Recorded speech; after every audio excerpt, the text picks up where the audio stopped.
রাজধানীর পশুর হাটগুলোতে বুধবার দুপুরের পর থেকে ক্রেতার কিছুটা কম উপস্থিতি। সন্ধ্যায় কিছু হাটে উপস্থিতি বাড়লেও রাতে বেশিরভাগ হাট ক্রেতা শূন্য হয়ে পড়ে।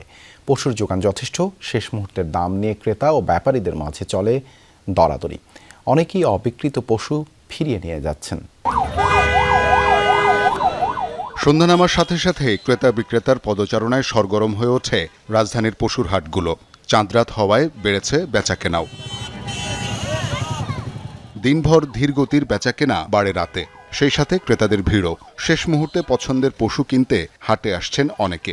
কেউ বাজেটের মধ্যে ভালো গরু খুঁজছেন, কেউ আবার অপেক্ষায় দাম আরও কিছুটা কমার। আজকে বাজার খুব সস্তা, গতকাল অনেক দাম ছিল। গতকালকে আর একটু ভালো ছিল দাম, পাইকারদের জন্য ভালো ছিল, আমাদের জন্য ভালো ছিল। আমিও শুনে আসছি বাসা থেকে যে একটু কমছে, এজন্যই আসছি দেখি। গতকাল বৃষ্টিতে হওয়ার পর হস্তা হয়ে গেছে, সকালে পানির দাম ছিল। ব্যাপারীরা বলছেন আগের দিন তুলনামূলক বেশি সংখ্যক পশু বিক্রি হলেও আজ বৃষ্টি আর কাদার কারণে ক্রেতা কম, আর পড়ন্ত বাজার দর, তাই লোকসানের শঙ্কা।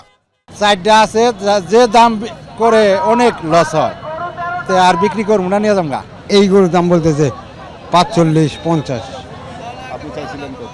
60,000 চাইছি লাস্ট আরো 2,000 কম চাই, তাও চাইছেন।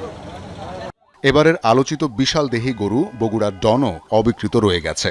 প্রথম দিকে 10-12 লাখ টাকা দাম হাঁকলেও এখন 7 লাখেও ক্রেতা নেই। 8 লক্ষ টাকা পর্যন্ত দাম বলছিল, এখন 5.5 লক্ষ টাকা পর্যন্ত দাম বলে। আমি 7 লক্ষ টাকা এখন দাম চেয়েছি। কারো কারো অভিযোগ শেষ মুহূর্তেও দাম ধরে রাখছেন কোনো কোনো ব্যাপারী।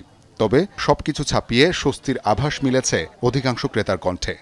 গতবারের তুলনায় অনেকটাই সস্তা আছে, গতবার যেভাবে ছিল তার চেয়ে কম। অনেকে ছাড়তেছে না, ওই অল্প কিছু গরু আছে হয়তো এটা রিটার্ন নিয়ে যাবে, বা ফার্মের গরু আছে ফার্মে নিয়ে যাবে। বিক্রেতারা বলছেন এবার গোখাদ্য, পরিবহন ও পরিচর্যার খরচ বেড়ে যাওয়ায় পশু লালন পালনের ব্যয় বেড়েছে। শেষ মুহূর্তে খরচটুকু তুলতেই ছাড় দিচ্ছেন কেউ কেউ। আজকে তা গতকালকের তুলনায় অনেক বাজার খারাপ, তো আমরা আশা করছিলাম তো বাজারে যদি এরকম পানি না জমতো তাহলে আমরা শান্তিপূর্ণভাবে আর কি গরুগুলো বিক্রি করতে পারতাম। 1.5 লাখের গরু হইলেও এসে কয় 70,000 দিবে, 50,000 দিবে, আর এগুলোকে কোনো কথাই কওয়া যায় না। মনে হয় যে হেরা আমাকে এখন উল্টেই আবল তাবল কয়। রাত পোহালেই ঈদ, শেষ মুহূর্তে রাজধানীর পশুর হাটগুলোতে সারা রাতি চলবে বেচাকেনা। শওকত মঞ্জুর শান্ত, যমুনা নিউজ, ঢাকা।